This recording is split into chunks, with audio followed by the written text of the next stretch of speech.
Up until recently, many travelers visiting India's famed monument of love, the Taj Mahal, would also add a stop at the nearby Sheros Hangout to their itinerary. Located just a few kilometers from the famed Indian icon in the northern city of Agra, this cafe is managed and staffed by acid attack survivors. The cafe, which also has a library, radio station, and informational displays, has provided them with more than just employment.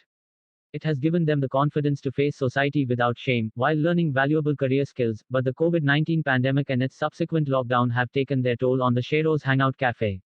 Since the start of the pandemic, revenues have dropped by 80%, forcing the cafe to close indefinitely in April. Our visitors were mainly tourists. Ashish Shukla, director of the Chanav Foundation and Sheros Hangout co-founder, tells CNN Travel, but with travel impacted, our sales went down drastically. Therefore, we didn't have any other option but to stop the operation. Every day for the past 7 weeks, they have been putting together around 100 food packets for daily distribution. Early in the morning, a team from the foundation and employees of Sheros gathers at the cafe and delegates work among themselves.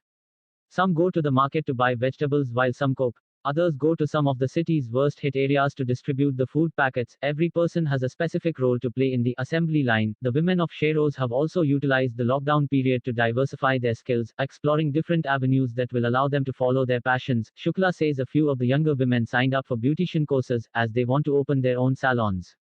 Some of the women are interested in fashion, so they've been learning to design and stitch garments with the hopes of opening a boutique.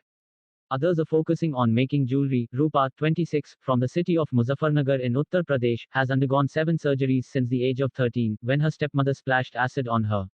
The restaurant, she says, has given women like her recognition and power to fight the world. When the lockdown was imposed earlier this year, Rupa took the time to learn basic computer skills, English and swing. I always loved new and stylish clothes and hope to become a fashion designer. Now I stitch my own clothes, she says. Fellow Sheros employee Anshu Rajput always had a deep interest in writing. She has used the downtime to improve her writing skills and now prepares scripts for Instagram reels and short videos. My cafe job gave me confidence and the opportunity to try new things. If it had not been for Sheros, I would have hidden my face throughout my life, she says. Meanwhile, Madhu Kashyap, a mother of 2, wants to start a school where her daughter can teach poor students. She also wants to open a garment shop in the future. According to India's National Crime Records Bureau (NCRB), there were nearly 1,600 victims of acid attacks from 2014 to 2018, at least one a day. Though men are sometimes targeted, most victims are women. The perpetrators don't usually intend to kill but to disfigure their victims' faces. Revenge is the most common motive, according to statistics, while family disputes are also often involved.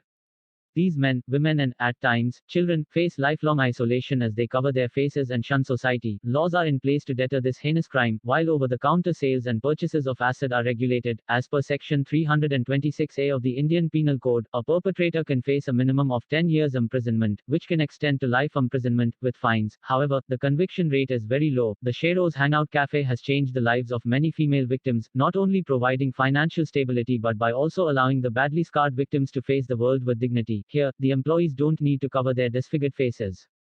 They wear makeup and chat confidently with customers, comfortable sharing the most horrifying moments of their lives with them. Founder Shukla says they got the idea for the cafe in 2013, when a group of friends initiated a Stop Acid Attacks campaign aimed at creating awareness and calling for more stringent laws to punish the perpetrators. One day, a mother and daughter duo met the foundation members. The woman, who was attacked, along with her daughter, by her husband for not giving birth to a male child, asked if the foundation could provide them with work as they were unable to meet their daily expenses. They were in a very pitiable condition, recalls Shukla. We thought of starting a grocery shop for them, but we were a little skeptical whether they would be able to run it or not. Then, the idea of a restaurant struck my mind, as it can employ not one but many. Initially, the cafe faced financial problems, but within a year it became popular among both locals and foreigners, people from all walks of life, including former Italian Prime Minister Paolo Gentiloni Silveri and German First Lady Elke Budenbender, visited the Agra restaurant and promised to help sustain it. A few years later, a second Sheros Cafe opened in the city of Lucknow, employing around 30 acid attack victims. I heard about Sheros from one of my friends, says Madhu Kashyap, who joined the Agra Cafe in 2016. I covered my face and went to the restaurant. Surprisingly, I found none of them had covered their faces but were chatting confidently with the patrons, happily posing for selfies with them. Kashyap, 45, recounts the horrific day in 1997 when she was attacked by a man after refusing his marriage proposal. Her fiancé stood by her and they got married. But she struggled to get a job anywhere due to her scarred face. The cafe pumped new hope into my life, smiles Kashyap. Anshu Rajput, a resident of Bijnor in Uttar Pradesh, has a similar story. She was just 15 years old when she refused the advances of her 55-year-old neighbor. In response, the man hurled acid at the teenager. Everyone called me ugly, shares Rajput.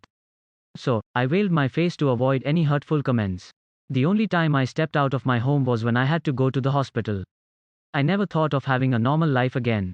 Thanks to the cafe, I am living like anyone else. Fortunately, the Lucknow location has been able to reopen following the easing of lockdown restrictions.